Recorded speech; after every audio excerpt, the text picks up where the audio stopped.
Assalamualaikum warahmatullahi taala wabarakatuh. Selamat jumpa kembali pemirsa sekalian di podcast MTS Miftahul Ulum 2 spesial Ramadan. Yang tentunya pada kesempatan kali ini kita kedatangan Bapak Rozak. Biasanya ini dipanggil dengan Pak Rozak.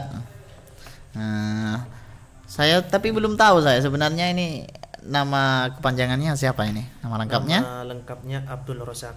Abdul Rozak. Abdul Rozak. Tapi biasanya dipanggil Rozak. Rozak ya. Tidak ada yang memanggil Abdul. Tidak ada. Berarti memang terkenalnya ini Bapak Rozak. Dan ini Ini adalah salah satu guru di MTS Miftahul Ulum 2 plus ini adalah tim kameramen ini. Memang sering ya diundang untuk syuting di sini. Ya alhamdulillah. Karena saya pribadi kan juga mempunyai vendor. Vendor multimedia. Jadi kalau ada video, pembuatan video, foto dan lain-lain, memang kami punya vendor seperti itu. Oh iya, jadi bisa dihubungi ya. Bisa dihubungi. Ya. Baik. Bapak Abdul Rozak ini kelahiran di Lumajang. Lumajang. Asli orang Lumajang. Asli Lumajang. Mulai dari dulu? Iya, sampai jadi tidak pindah sama sekali atau awalnya orang Jember terus ikut keluarga ke Lumajang? Asli orang tua dua-duanya itu juga dari Lumajang. Oh iya. Bapak, ibu Lumajang semua. Istri calonnya orang Lumajang. Oh, masih calon ya? Masih calon. Masih bujang ini. Jadi banyak kesempatan untuk para wanita-wanita ya. Ini sudah siap ini Bapak Rozak. Ini kelahiran tahun berapa Bapak Rozak? Kelahiran 96. 96. Bulan berapa? Bulan Mei. Ini boleh saya tahu dulu ngajar di MTS 2 ini mulai tahun berapa? Saya mengajar di MTS 2 ini mulai berdirinya MTS 2 ini. Oh, jadi salah satu guru pertama ya? Salah satu guru pertama. Jadi waktu itu untuk berdirinya sebuah lembaga atau instansi kan diperlukan personal guru kan. Diperlukan tenaga pendidikan. Nah, salah satunya waktu itu saya. Kalau sudah tenaga pendidiknya itu ada, barulah boleh mendirikan sebuah lembaga seperti itu dulu. Iya. Jadi memang harus ada harus terdapat struktural terlebih dahulu ya. Iya. Nanti bayangkan ketika ada murid ada gurunya kan seperti itu. Oh iya. Jadi seperti itu. Jadi waktu itu ijazah saya dipakai didaftarkan sebagai pendidik di MTS Miftahul Ulum 2 ini. Jadi ini adalah salah satu guru pertama kali di MTS Miftahul Ulum 2. Kalau boleh tahu itu dulu sekitar berapa orang pertama kali itu? Waktu itu sekitar 17 orang. Dan itu memang ijazahnya waktu itu berbeda-beda. Termasuk ijazah saya kan BK kan ya. Makanya saya ditarik sebagai guru BK karena ijazah saya memang linear BK gitu, bimbingan konseling. Ada yang sarjana hukum, ada yang PAI, ada yang ekonomi, ada yang SK sarjana komputer. Jadi waktu itu memang lengkap karena memang sudah disiapkan untuk kelinearitasan guru dan untuk mengembangkan minat bakatnya siswa ini gitu. Kan sekarang ini kan diperlukan memang guru yang linear Ustaz. Iya. Yang linear. Jadi kalau nanti itu guru linear apa mengampu mapel apa, jadi seperti itu. Oh iya. Baik. Bapak Rozak, pada kesempatan kali ini ya terima kasih sudah menyempatkan waktunya ya. Dan alhamdulillah pada kesempatan kali ini Bapak Rozak ingin mengambil judul yaitu menyongsong Hari Raya Idul Fitri karena memang sudah dekat ya. Sudah hampir sekitar sudah Ya memang sudah kapan besok ya? Mungkin 2 hari lagi. 2 hari lagi. Nunggu sidang. Oh iya, masih nunggu sidang ya. Menyongsong Hari Raya Idul Fitri dengan akal dan hati yang bersih. Memang harus ini ya. Ya harus. Tapi ini ya, berbicara tentang akal dan juga hati, ini kan memang hal yang sangat sulit untuk kita terapkan. Kalau kita mau berbicara, oh akal ini seperti ini, hati ini seperti ini, itu memang mudah, tapi penerapannya itu memang sangat sulit. Memang sangat itu sulit. Apakah ada tips-tips tersendiri agar bisa kita itu mengendalikan akal dan hati kita untuk menyongsong hari raya ini? Nah, kan saya ini kan guru BK kan ya. Iya. Jadi mungkin saya akan sharing sedikit tentang beberapa teknik atau beberapa teori yang mungkin itu bisa bermanfaat dan bisa diterapkan dalam kehidupan sehari-hari. Iya. Kan pada dasarnya untuk memunculkan sebuah teori kan butuh eksperimen. Jadi di dalam teori itu pasti yang melatar belakangi semuanya itu eksperimen. Nah, teknik BK ini banyak. Nah, salah satunya yang saya terapkan atau yang saya rekomendasikan teknik yang namanya REBT, Rasional Emotif Behavior Therapy. Ini dari aliran behavior. Kan banyak aliran, Ustaz. Ada aliran humanistik, ada aliran behavior, ada aliran strukturalisme. Itu banyak. Ada aliran psikoanalisis. Nah, jadi banyak. Nah, salah satu contohnya ini dari aliran behavior yang mengeluarkan teknik REBT ini. Nanti ada teknik psikoanalisa, ada juga yang namanya nanti id, ego dan super ego yang dijelaskan oleh Ustadz Danang kemarin itu, sama-sama guru BKM DS2. Ada yang humanistik. Nah, humanistik ini teorinya itu memanusiakan manusia. Jadi lebih kepada sikap sosial itu. Nah, kalau strukturalisme orangnya ini sistematis, terstruktur. Itu yang namanya dari aliran strukturalisme, tapi memang cenderung kaku itu. Lah akhirnya muncul dibenahi teori-teori baru dan sampai sekarang ini REBT. Lah REBT ini sendiri yang merupakan dari kepanjangan saja rasional.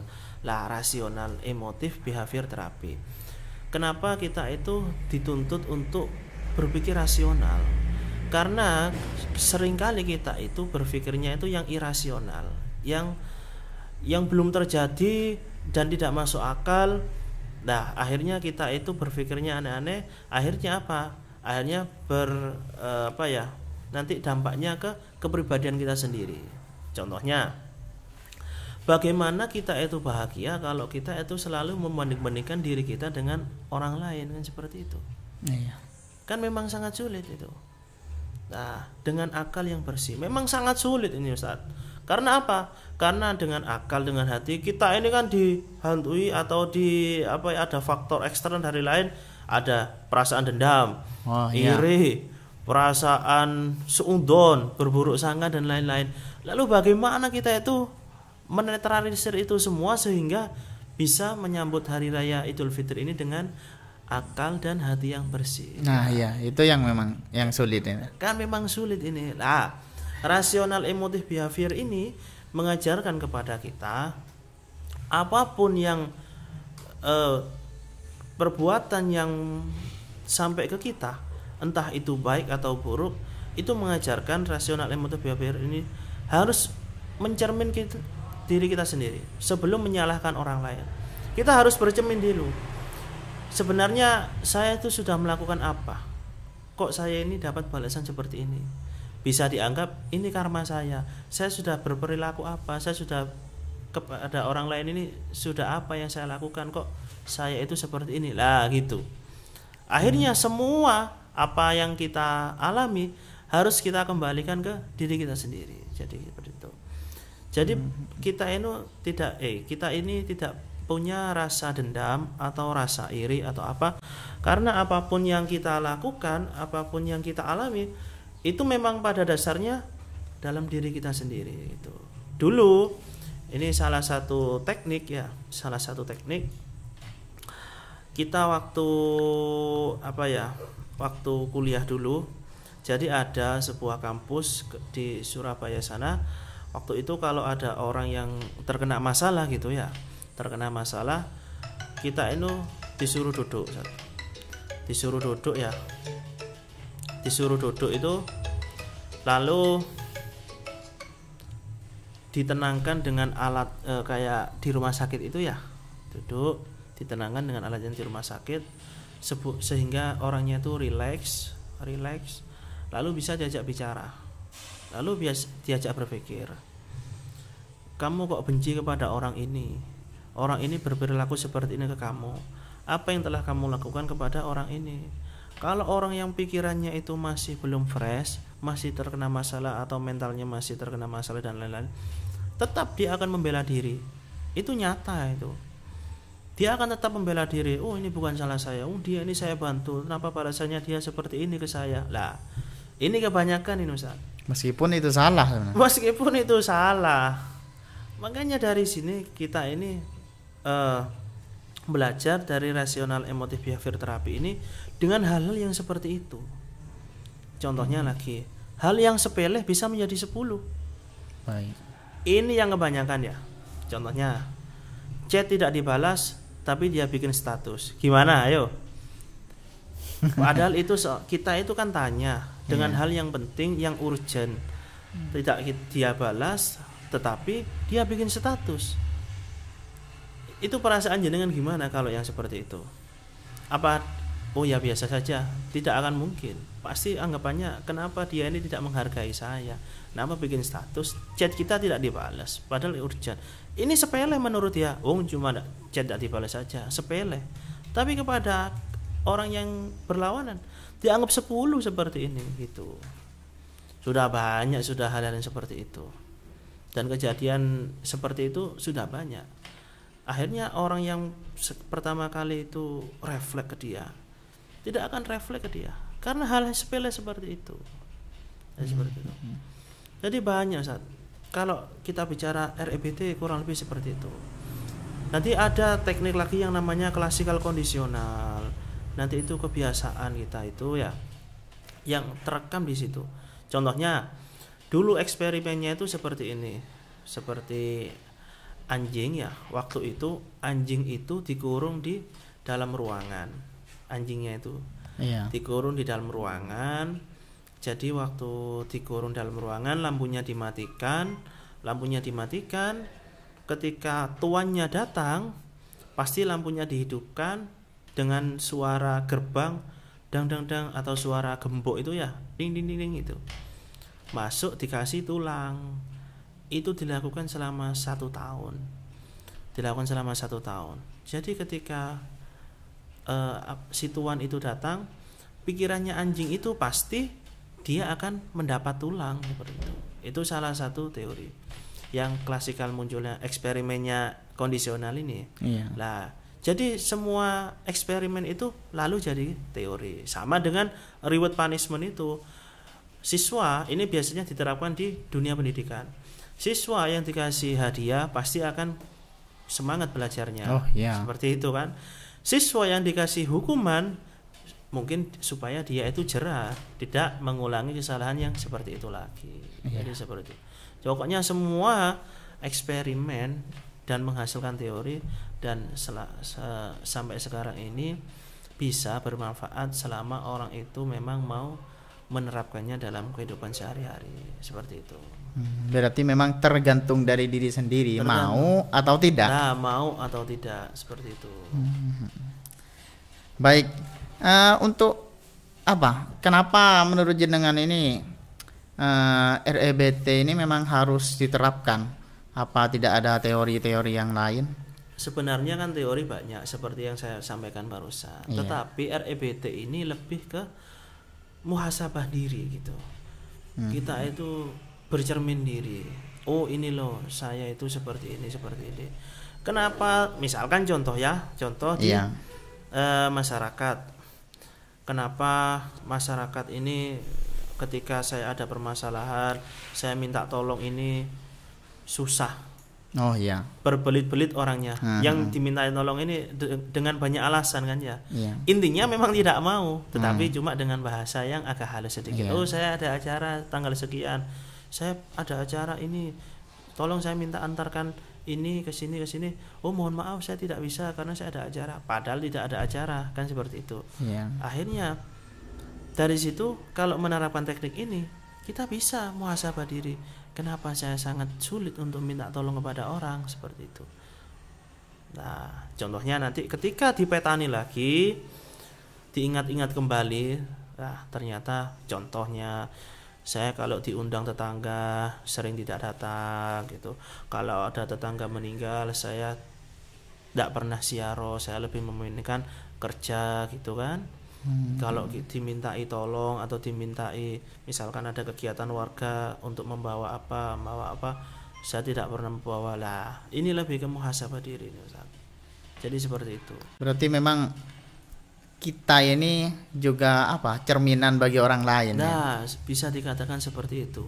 Apa yang kita dapat, yaitu apa yang kita lakukan memang. Iya, kalau memang kita itu orangnya sering membantu orang lain, ya, pasti orang lain itu ketika tidak membantu kita, ketika kita memiliki kerepotan itu pasti akan sungkan. Iya, akan sungkan. Minimal mereka akan menawarkan diri kan, iya, ya.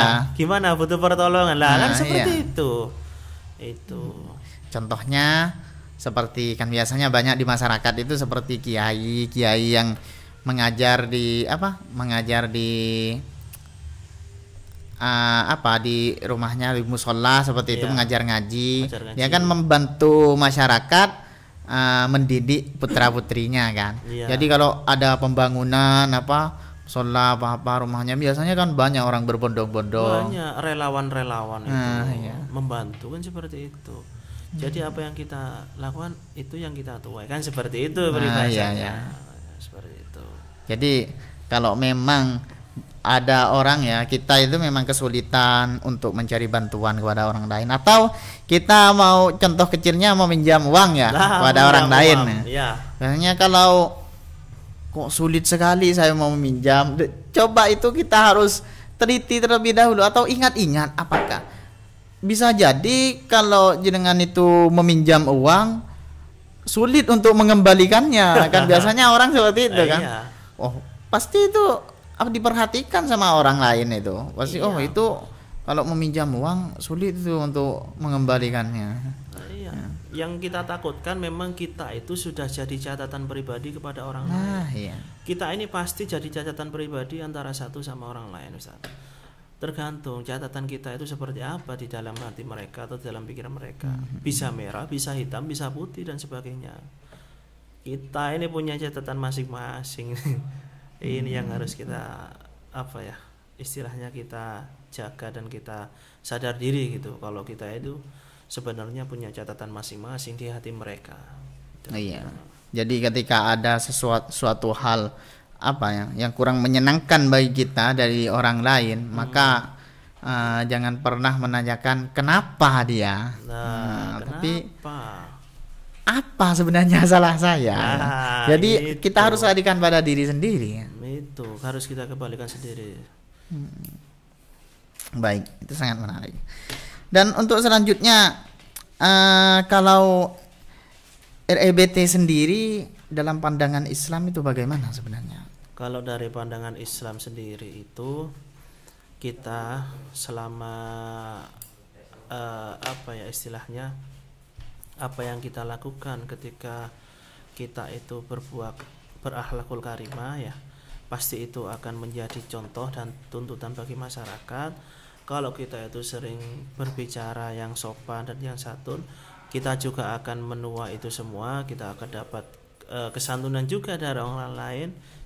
Jadi dalam pandangan Islam juga yang terutama dalam bidang sosial memang dalam ini hubungan kan ibadah mahdoh dan ghairu mahdoh seperti itu. Jadi hablum minan nasnya itu nanti kita itu akan serasa sekali lah ketika menerapkan teori ini. Gitu. Berarti memang itu juga bagus menurut pandangan Islam memangnya. Jadi memang itu sama sih memang di Islam itu juga dijelaskan memang orang itu adalah cerminan untuk orang lain. Sikap kita itu menentukan pada sikap orang lain. Makanya ada istilah juga itu mulutmu adalah harimaumu. Makanya kalau kita itu keras atau jahat pada orang lain, sering berbuat seperti ini, maka orang lain juga akan seperti itu pada kita. Tapi sebaliknya, contohnya seperti Nabi Muhammad, kan kita juga ketahui bahwasannya kenapa Nabi Muhammad bisa sukses itu, karena memang beliau itu mendidik atau berdakwah itu dengan lemah lembut. Meskipun orang itu sering menolak dia, sering membuat suatu kericuhan. Atau ke Nabi Muhammad itu tidak hormat, tapi beliau membalasnya dengan suatu kebaikan. Jadi itu memang hal yang harus kita terapkan dalam kehidupan kita. Sebenarnya itu mulai dari dulu sudah diajarkan. Baik, ini adalah pembahasan yang sangat bagus ya. Pada kesempatan kali ini mungkin cukup ya. Cukup. Karena memang waktunya sudah agak terlalu malam ini. Nanti pulangnya takut bisa terlalu malam nantinya ya di perjalanan. Karena sangat jauh ini. Baik, terima kasih kepada Bapak Rozak. Semoga ini bisa menjadi ilmu yang bermanfaat bagi kita semuanya. Dan kita di sini sama-sama belajar. Apabila dari apa yang kita sampaikan semuanya ini ada sedikit atau banyak juga kesalahan, kami mohon maaf dan bisa dikoreksi ya. Jadi pelajaran bagi kita semua. Baik, terima kasih kepada semuanya. Dari saya cukup mungkin sekian. Terima kasih. Assalamualaikum warahmatullahi taala wabarakatuh. Waalaikumsalam.